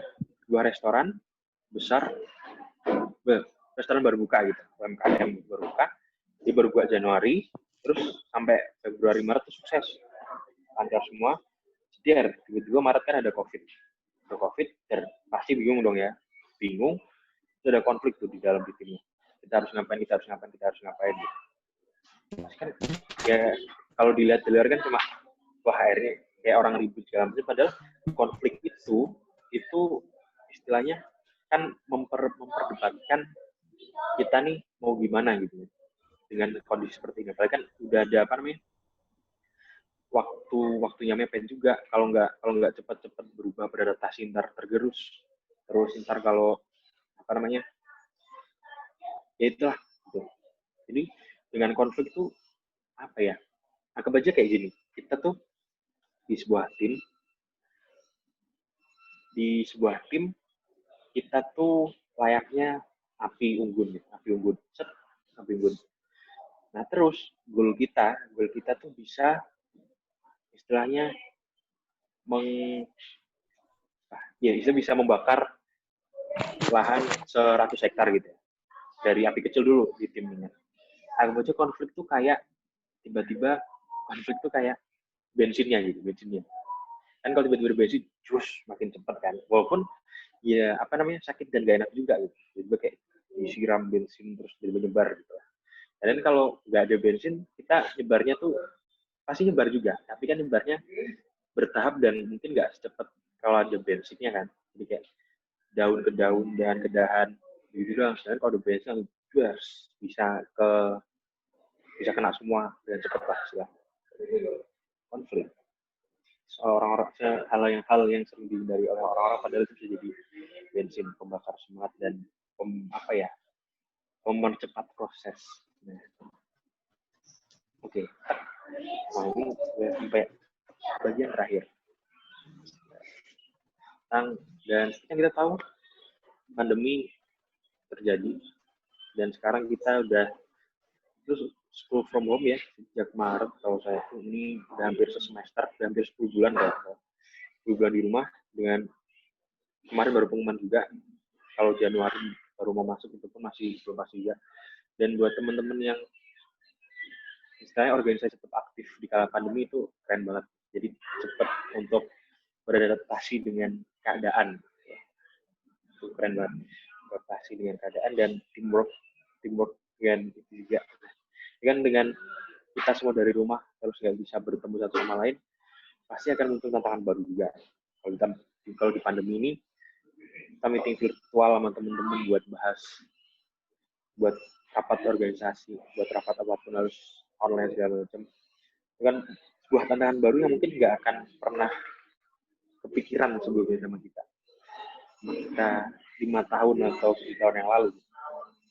Nggak akan pernah terbayang bahwa suatu hari kita akan rapat dengan secara virtual hanya karena hal yang tak kasat mata merajalela di mana-mana.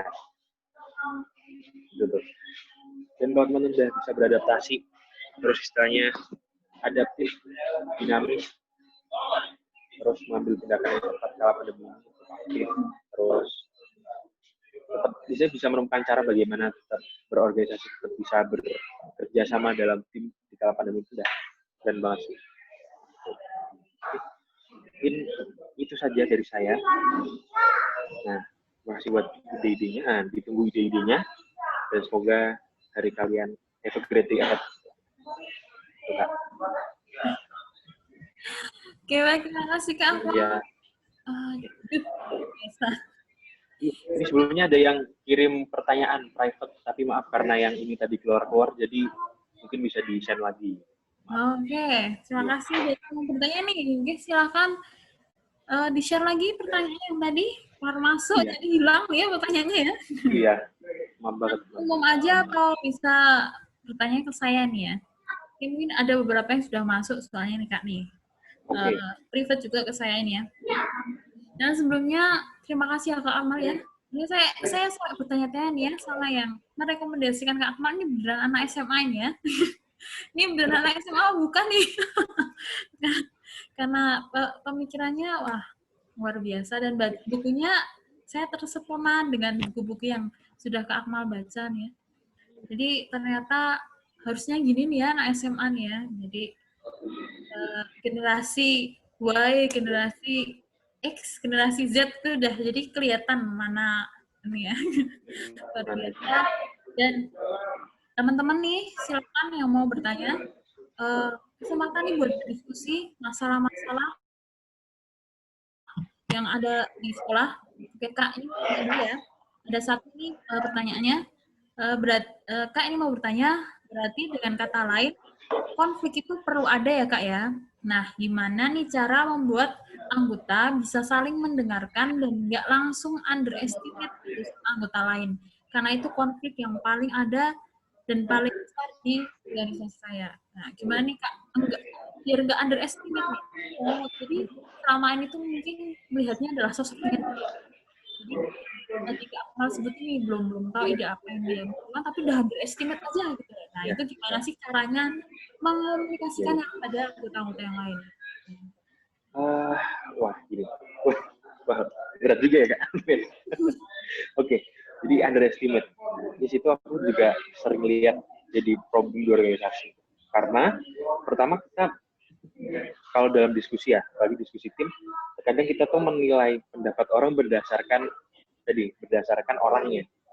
Jadi kayak seakan-akan pendapatnya tuh sebelum dia ngomong pendapatnya apa tuh, dia ngomong itu udah nggak valid karena dia ada sentimen tertentu lah, kayak nakal lah, terus dilihatnya nggak pinter lah.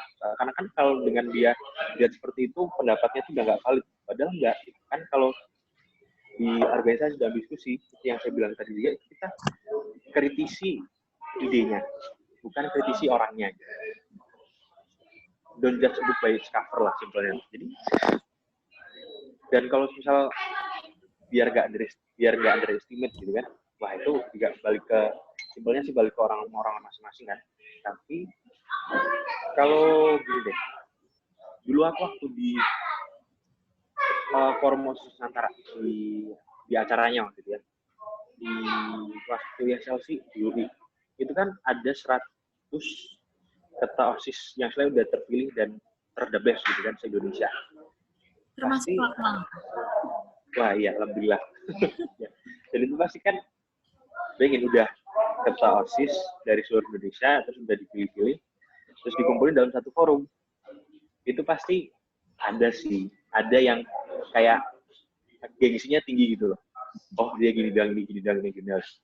Dan yang aku lihat yang orang-orang lakukan buat istilahnya itu ya speak up. Kan ada yang bilang action speak louder than words. Jadi kayak kita move, kita usulkan sesuatu, kalau nggak kita lakukan sesuatu yang ya membuat kita tidak di underestimate. Dia apa ya, untuk memecahkan stigma negatif yang sebenarnya udah ada di kita. Ya itu sih saran dari aku. Jadi kritisi ya. Lebih ke menekan stigma itu dulu ya. Jadi benar-benar idenya, jangan personalnya gitu ya. Iya. Oke, mungkin ya yang tadi pertanyaan. Terima kasih Kak Akmal. Nah, ini ada lagi nih Kak. Gimana cara membuat kompak anggota? Biar tidak merasa terbebani akan tugas. Dilema nih kalau kayak beban gitu, kalau diamanain sesuatu tugas. Jadi dilema aja kalau lihat, oh dikasih tugas kan langsung, gitu loh. Mungkin itu ya, ya. Iya. Jadi gimana sih trik atau caranya sebagai ketua nih ya, biar seni mengatur emosi atau seni mengatur amanah nih.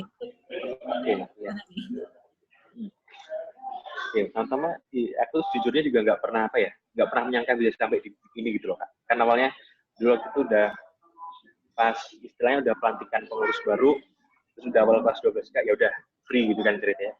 Free terus fokus kelas 12 niatnya nih. Terus pada ruang tiba-tiba diamanahi jadi ketua ini forum SIP juga kan tiba-tiba. Ya Allah. Dan gimana cara mengatur dilema tadi ya sebutannya ya. Kan pasti kalau kita diamani sesuatu, apalagi tiba-tiba jadi ketua atau apa, kan pasti kaget dulu kan, terus agak berat segala macam. Dan yang biasanya aku lakukan adalah yang pertama tuh cari mentor. Jadi kayak kita cari pembimbing dulu nih. Nah, mentor tuh orang yang lebih tua dari kita. Siapapun, terserah. Mau mungkin di lingkungan ada Pak RT nggak apa. Terus kalau di sekolah mungkin ada guru-guru yang nggak apa. Kita cari mentor dulu, ya buat tempat kita tumpah ruah dan cerita. Jadi kan kita cerita problematika kita, sebenarnya kita akan dapat feedbacknya mungkin solusi kalau nggak saran gitu. Nah, kan kalau yang lain kan paling enak cerita-cerita kan ke teman sebaya kan. Emang sih ke teman sebaya itu enak, kita ngeluarin menumpah ruah emosi kita ke mereka ya nggak apa, tapi ya udah kemungkinan kita dapat feedbacknya positif tuh nggak setinggi kalau kita sama mentor, sama orang yang lebih tua, yang dia udah bisa dibilang ada pengalaman yang lebih dari kita. Nah, yang menarik tentang mentor tuh gini, aku selama pandemi dan sebelum pandemi, dari semua seminar yang aku hadiri, tokoh-tokoh besar, ya tokoh-tokoh siapapun, dari wali kota, terus influencer siapapun, pasti dalam materi mereka tuh ada satu hal yang sama, yaitu cari mentor ini. Karena itu salah satu hal yang krusial dan penting gitu untuk untuk pertumbuhan dan perkembangan kita. Nah, jadi biar nggak kita dilema terus keberatan pikiran ada amanah baru ya, kita cari mentor dulu, kita cerita dan kita cari saran dan solusi. Terus kalau amanah ini kan nggak bisa nggak bisa apa ya, istilahnya nggak bisa dijalani sendiri ya. Kita perlu yang namanya tim juga. Teman-teman jadi ketua pun, teman-teman perlu tim juga. Entah tim ntar yang ngurusi dalam atau tim yang ngurusi istilahnya perkembangan teman-teman sendiri. Contoh gitu, kalau lihat presiden atau mungkin wali kota, itu kan amanah yang dibilang gede gitu kan, ngurusi wilayah seprovinsi atau nasib orang-orang se-Indonesia. Nah, itu mereka kan pasti nggak kerja sendiri. Mungkin selain dibantu oleh mungkin menteri-menteri dan segala macam, ada juga yang membantu kinerja presiden sendiri, antara kayak yang ngurusi ininya, pasti ada. Nah, jadi teman-teman bisa tuh. Oke. Jadi paling penting nih nyari mentor nih ya Kak ya. Nah, maksudnya kalau ini, maksudnya Kak, biar orang yang diberi amanah itu tidak terbebani. Maksudnya contohnya mungkin jadi misalkan saya sebagai ketua lalu memberikan tugas, kamu besok menjadi si acara ya gitu. Nah itu orang yang kadang kelihatan ya dia merasa, aduh si acara nih gitu ya, mungkin dia melihat dari situ, jadi dia kok malah kebebanin ketika tak jadi si acara. Nah itu gimana Kak biar membangun biar terbebani gitu katanya. Oke. Sama gini sih, kalau dari aku pribadi ya, kan teman-teman cek sekitar sebenarnya apakah emang dia yang yang paling pas gitu kan. Dan sekiranya kalau emang paling pas, ya udah teman-teman ceritain bahwa kalau partisipasimu sebagai mungkin ketua sih itu benar-benar sangat diperlukan. Terus di sini kalian dapat apa-apa. Itulah kan kalau kadang yang orang males direkrut mungkin. Kalau ini mungkin konteksnya kepanitiaan ya. Itu kan kayak udah kita kerjanya berat, terus banyak sekali hal-hal yang dikorbankan mulai dari duit, waktu segala macam. Dan teman-teman bisa mungkin meyakinkan gitu, bahwa ada apa ya? Work hard, play hard gitu. Teman-teman berusaha, emang usahanya bakal nggak segampang teman-teman yang mungkin nggak ikut panitiaan, tapi dengan berpartisipasi di sini teman-teman bakal gimana gitu. Oke. Kita pokoknya pelajari karakter orangnya dulu mungkin ya Kak ya. Iya, benar. Oke, terima kasih Ahmad. Ini ada nih lah pertanyaan lagi nih dari Mas Abdurrahman. Tanya, Kak mau tanya, kalau misal nih ada kakak angkatan yang orangnya pengen banget jatuhin organisasi kita, jelek-jelekin organisasi kita, ini banyak banget nih kasus kayak gini.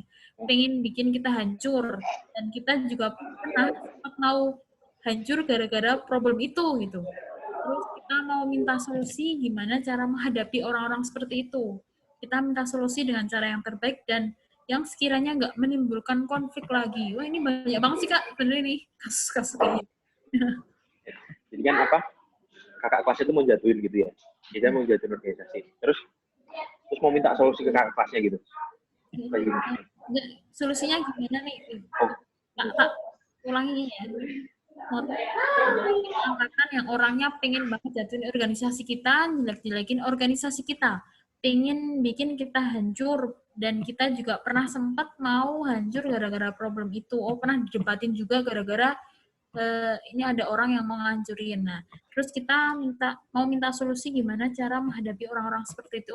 Solusinya gimana sih Kak? Menghadapi orang yang seperti itu gitu ya. Dengan cara yang terbaik dan sekiranya nggak menimbulkan konflik lagi. Tidak menimbulkan konflik lagi. Kalau solusi paling mudah, simple, dan harusnya sering kali manjur tuh kita ajak ngobrol. Jadi kita ajak ngobrol dulu ke kakak kelasnya. Kak, kita janjian aja deh. Mungkin hari Sabtu Minggu, Kak, bisa itu nggak? Kita ketemuan mungkin di kafe mana atau mungkin di tempat mana. Ajak ngobrol aja dulu. Kenapa sih? Ada masalah apa sih? Ngobrol biasa aja dulu gitu. Nah, kalau misal si kakak kelasnya kagak mau, terus emang kalian masih agak gak enak, bisa coba ini. Action speak louder than word. Jadi ya teman-teman buktiin kalau itu nggak benar dengan cara ya teman-teman aksi sesuatu lah. maksudnya membuat sesuatu yang dia mau membuktikan bahwa itu tuh nggak benar. Jadi biar di kelas yang keluar-keluar tuh ya udah itu suatu hal yang nggak valid gitu. Dan emang sih kalau kita bekerja di sebuah organisasi atau gini konteksnya, pasti denger yang namanya cibiran-cibiran atau itu pasti rasanya agak gimana gitu kan. Dan kuncinya ya sabar gitu. Pasti hal semacam itu bakal sering mungkin hampir selalu mengintai di tiap yang namanya organisasi. Jadi bukan teman-teman doang yang hadapin tuh. Jadi sabar aja, mungkin anggap aja itu bagian dari proses pendewasaan. Yang pertama tadi kan kalau bisa diajak ngobrol dan diskusi apa sih masalahnya gitu. Diskusi dulu. Terus itu action speak louder than words. Jadi teman-teman aksi sesuatu yang membuktikan bahwa kata-kata isi Kak kelas itu salah. Kita nggak gitu kok. Dan kalau misal masih stuck juga, itu ke pembina. Pak, kita ada ini, saya ke pembina, kira-kira gimana? Kan pasti di dinamika tiap sekolah, walaupun dengan problemnya itu pasti kan beda-beda juga. Itu sih. Ya mungkin ajak ketemuan, tapi mungkin cenderung gini Kak, kalau ngajak ketemuan kayak nantang gitu ya. Banyak banget nih yang kayak gitu tuh pasti nih. Wah nantang yang besar biasanya kayak gitu ya. Kadang tuh emang kayak mungkin ditanyain mungkin ya apa masalah apa mungkin pribadi atau apa mungkin iri atau apa mungkin itu juga perlu menyelidiki ya kayaknya. Penting banget kalau mau ya kayak diajak komunikasi biar komunikasi efektif ya Kak ya. Nah, jadi komunikasi efektif yang nggak cuman internal aja tapi kalau ada yang menjatuhkan, nah kita juga butuh komunikasi yang efektif sama orang yang ingin menjatuhkan nih alasannya apa gitu. Yang paling internal kita ya Kak ya. Interaksi yang paling baik kepada pembina kita gitu, kata Kak Amal gitu. Penting pembina di sini gitu, saling mendiskusikan diskusi dan jangan ada judgement. Ibaratnya kan kita satu kapal ya, satu sekolah yang saling menjatuhkan. Nah itu tanda tanya. Ya, itu teman-teman yang lain ada yang mau bertanya lagi nggak nih? Mumpung nih sudah habis.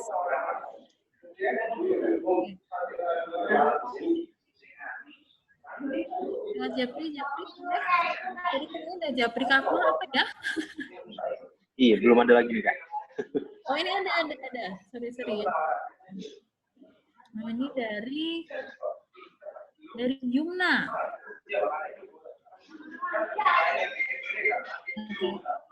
Kak, saya ingin bertanya bagaimana jika punya satu kelompok, lalu misalnya si A sedang memberi kepercayaan kepada si B, lalu si B menyanggupi, namun setelah beberapa waktu, hampir hari H, si B tidak mengerjakan sama sekali tugas tersebut.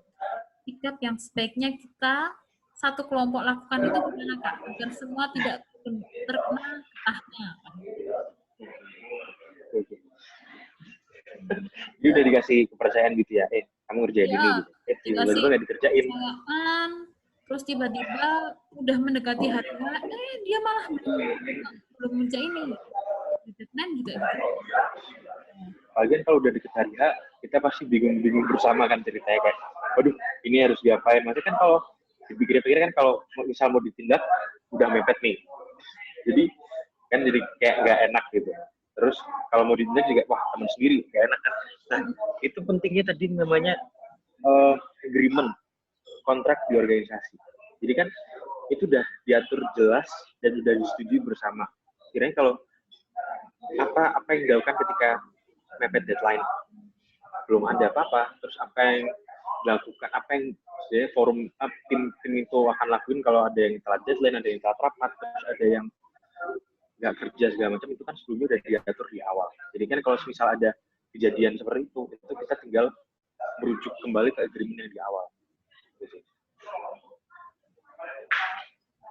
Ya, berarti pentingnya adanya apa tadi agreement ya, berarti ya kesepakatan. Ya, konsekuensinya kalau kita nggak ngerjain itu apa gitu mungkin ya Kak ya, dari awal tuh udah dijelasin gitu ya, jadi tahu oke kalau kita nggak ngerjain ini maka dampaknya apa nih, ini banget ternyata itu sangat-sangat ini ya, sangat-sangat ya gitu ya Kak Yunta ya, mungkin bisa diterima jawabannya. Dan ini ada lagi Kak, dari Zahra, dari SMK Tembara nih. Bertanya, Assalamualaikum Kak Zahra dari SMK Tembara. Izin bertanya, kita mempunyai organisasi, contohnya TOPI. Terus itu ada yang disuka, di contohnya, terus di situ ada yang disukai sama dia doang, geng, dalam melakukan suatu hal. Oh, geng, sama gengnya doang berarti ya. Dan mengambil keputusan dengan orang itu dan yang lain tidak tahu atau tidak diajak konfirmasi. Untuk ini dia itu merasa konfirmasi untuk sorry. Saya ini nggak ada komanya jadi perlu. Oke, ulangi ya.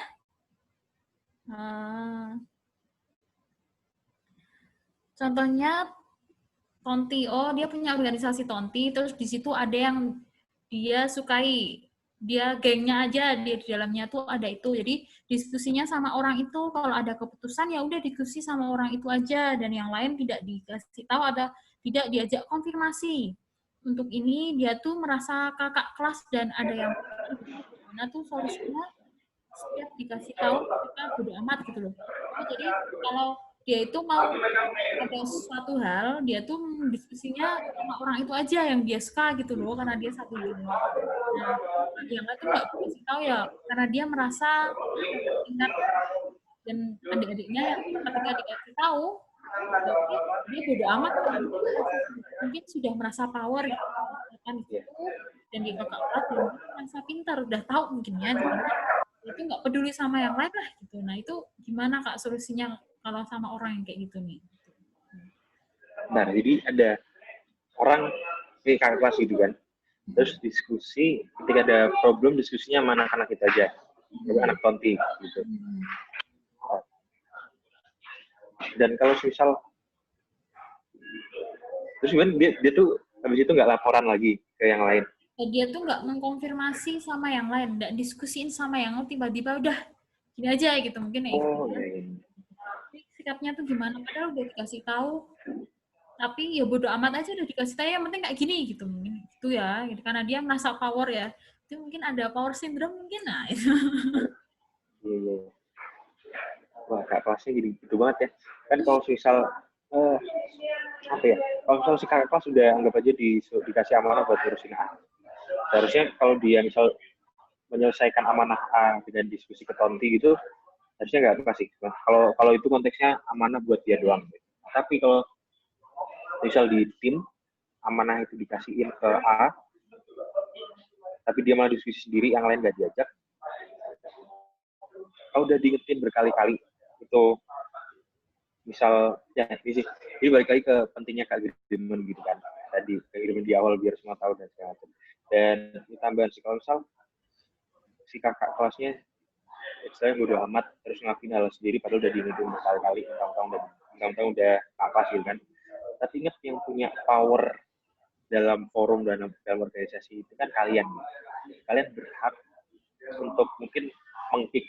Kalau misal udah dinilai benar-benar menghambat perkembangan tim atau perkembangan organisasi, terus istilahnya menghambat, terus malah yang seharusnya dari masalah itu bisa membuat 10 orang berproses jadi lebih baik, proses jadi biasa malah dikerjain diri sama satu orang, tentang udah bisa ya. Ingat mas, kalian tuh masih punya hak untuk meng-kick ya, jahat banget ya, tapi itu sih daripada menghambat perkembangan tim sepenuhnya. Jangan takut guys, kalian ketuanya. Sekiranya dari satu keranjang apel ada satu apel busuk, buang aja daripada mempengaruhi yang lain gitu ya. Iya, daripada ntar belatungnya kemana-mana ya. Jadi kita mempertimbangkan keputusan yang besar ya, daripada kita hanya takut sama kelas gitu mungkin ya. Jadi kiranya kalau kita punya pembina ini dibicarakan kok ada masalah ini dan ternyata ini sangat mengganggu kita semua, jadi lebih baik ada keputusan yang besar gitu ya Kak ya. Itu resikonya juga besar gitu ya pastinya. Iya. Oke Kak, terima kasih. Itu ya, tadi siapa yang tanya ini Zahra ya gitu ya, mungkin bisa dikomunikasikan yang terbaik, mungkin bisa pakai solusi apel busuk. Ada yang satu sekiranya buang aja lah daripada panjang jadi namanya sasaran yang lain. Ini Kak ada yang bertanya nih. Sambungan yang tadi. Ya. Oke, udah. Oke Kak, ini tadi yang sambungan yang tentang ada organisasi yang jelek-jelekin tadi itu loh Kak. Oh, ini tuh kejadiannya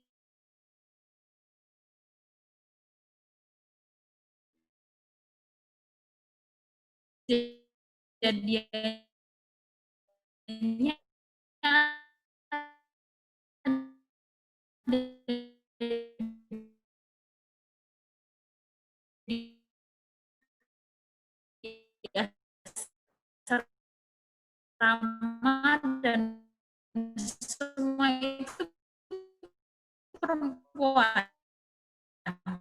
Yang normal, jadi yang biasa di satu tempat di belakang sekolah gitu. Kalau di asrama aku nggak gitu. Asrama aku itu kayak kita di apa ya, satu lingkungan sama warga gitu. Jadi dipisah-pisah tempatnya.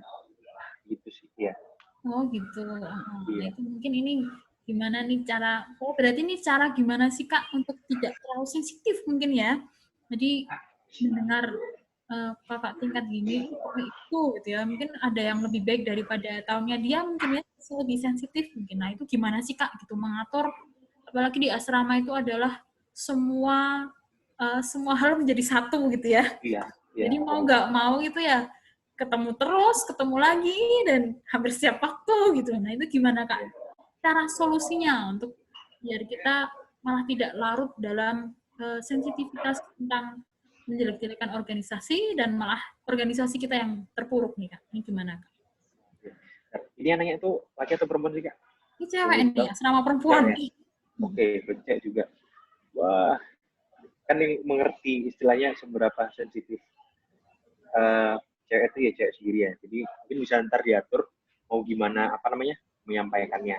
Dan mereka biasanya tuh kalau orang-orang yang ngece-ngece terus berusaha menjatuhkan, itu argumen yang dilontarkan itu bukan argumen yang substansial gitu. Jadi kayak cuma argumen yang kayak tadi ya, menyerang personalnya lah, terus bukan menyerang nilai-nilai atau mungkin kinerja gitu.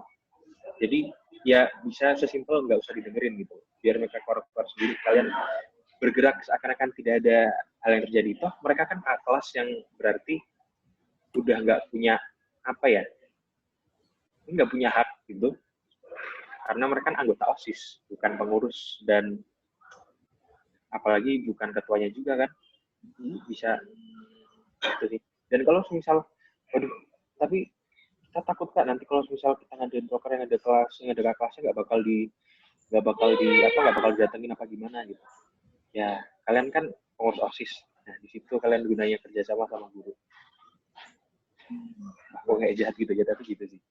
Nah, kalian kan nggak sendiri, kalian mengurus organisasi itu nggak sendiri, kan punya tim sendiri, dan pasti kan punya pembina dan backingan dari guru juga. Jadi jangan jangan pernah beban atau amanah itu jangan ditelak sendiri, jangan dimakan sendiri, berat. Membantu orang-orang juga. Oke, sesuai yang tadi Kak Akmal bicarakan ya, ketika mau melangkah cepat, berjalan cepat ya sendiri gitu ya. Kalau mau melangkah jauh ya bareng-bareng gitu ya. Bareng-bareng. Oke, itu ya dari teman-teman OSIS SMP nih. Wah, terima kasih di asrama perempuan. Dan satu hal mungkin yang Kak Akmal tadi juga bicarakan gitu ya, kita fokus sama yang kita kerjakan gitu, nggak usah mikirin yang lain atau dengerin kata-kata yang lain, justru itu akan menghancurkan kita. Ya benar, akan menghancurkan, karena lagi-lagi kita hanya dengerin kata-kata negatif, tapi bangunlah, coba membangun di organisasi kita biar tambah kuat. Jadi ketika ada angin besar ya nggak akan ngaruh karena kita udah kuat ya di internalnya ya. Gitu ya Kak Akmal ya. Oke, ini pertanyaan terakhir Kak, satu pertanyaan terakhir. Nah ini Kak, gimana kalau Kak, gimana kalau dalam organisasi nih ya, ketika sudah mempunyai komitmen, bicara tentang komitmen ya Kak, sudah punya komitmen tapi dia merasa ketika diberi amanah terlalu berat, akhirnya dia lupa sama komitmennya. Ini gimana cara pendekatan sama orang itu, atau harus gimana sih caranya biar orang itu tuh sadar sama komitmennya? Terus sama komitmennya, ya pasti yang pertama diingetin ya, karena kan komitmen itu kan udah kita disetujui bersama. Karena disetujui bersama, maka itu kan mengikat tim itu juga. Dan kalau ini sih dilema seorang pemimpin, kadang ini pun juga kadang masih ngalamin. Kadang kita tuh cuma berusaha jadi friendly dan istilahnya friendly ke semua orang gitu kan. Kita bilang sebagai orang yang baik, orang yang ramah segala macam. Dan terkadang kita lupa dan gak enakan untuk sekali dua kali bersikap tangan besi gitu ke pengurus kita. Ya, makanya ntar bisa ntar ada yang melunjak, terus ada yang gini juga tiba-tiba lupa komitmen gitu. Ya, mungkin bisa ingetin dulu, bro, ingat kita pas awal ada komitmen ini. Dan ada konsekuensinya juga loh ini. Kalau misal nggak mau, misalkan apaan sih? Ya udah, karena itu komitmen yang udah disetujui oleh tim dan segala macam, maka ya tetap harus dijalanin konsekuensinya. Bagaimanapun itu kan, ini kan tim dan ngurus segala macam kan ranah profesional ya, bukan ranah personal. Jadi kayak mau lu temen gue atau lu siapapun, kalau kita bicara di lingkup tim atau organisasi ini, lu bawahanku gitu. Jadi ya udah, karena profesional aja. Ya. Kalau yang udah ditulis apa, dijalanin. Lu harus feelings, cuma emang komitmen yang udah disetujui di awal. Ya. Oke, jadi memang kita benar-benar profesional kayak gitu ya, Kak ya. Nggak usah mandang, karena ini kadang gini Kak, kadang tuh merasa, aduh dia kan anggotaku gitu ya, kadang kalau keras sama dia malah mental, akhirnya dia malah mutong lah ibaratnya di sini ya. Mutong gitu, nah itu gimana nih? Itu nih, aduh, jadi serba nggak enak gitu ya. Serba nggak enak, kalau mau neken keras juga dulu ya tak pilih jadi anggota gitu ya. Tapi ketika udah dikasih kayak gitu malah gitu ya. Jadi serba salah gitu kalau mau nganatin apa. Gitu. Budaya orang Jawa emang ya nggak enakan. Nggak enakan. Jadi bilangin tuh ya kata nggak enakan ya. Iya. Gitu ya.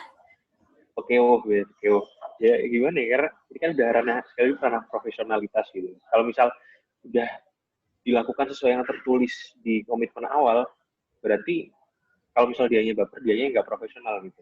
Karena kan ini udah disetujui bersama loh, udah dibahas bersama juga. Nggak tiba-tiba ketuanya udah ngeluarin ini, kalian harus gini-gini, kan nggak juga. Ada diskusi, ada berdebat segala macam, harusnya tetap patuh gitu.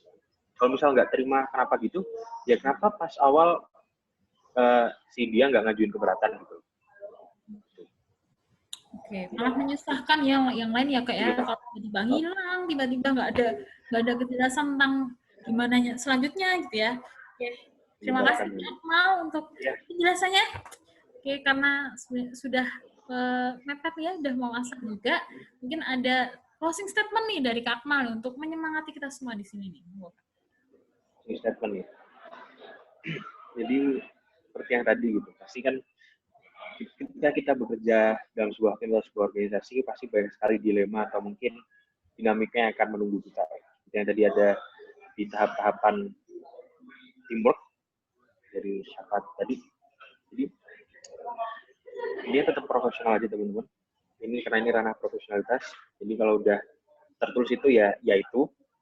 Terus kalau dan juga buat teman-teman yang tetap berorganisasi di kala pandemi semua virtual, saya sangat respect juga teman-teman orang-orang yang sangat hebat, masih saya rela untuk beradaptasi dengan kondisi yang seperti ini.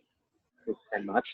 Dan seperti tadi yang saya bilang di awal, jika kalian ingin melihat masa depan sebuah bangsa, maka lihatlah kondisi pemuda sekarang. Dan ketika saya melihat kondisi pemuda sekarang ini dengan teman-teman yang dengan cobaan seperti ini masih tetap berusaha dan meluangkan waktunya untuk menambah kapasitas diri dan menambah skill-skill lain, maka insya Allah masa depan Indonesia akan terang dan akan menjadi macan Asia lagi.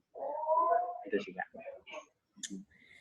Terima kasih banyak Kak Akmal. Ingat cerminan dari negara kita adalah pemudanya gitu ya Kak ya. Ini seberapa besar dia, seberapa kreatifnya, seberapa bagusnya seorang pemuda, itu berarti cerminan negaranya. Jadi kita nggak usah terlalu banyak kritik kalau kita nggak punya andil besar untuk negara gitu.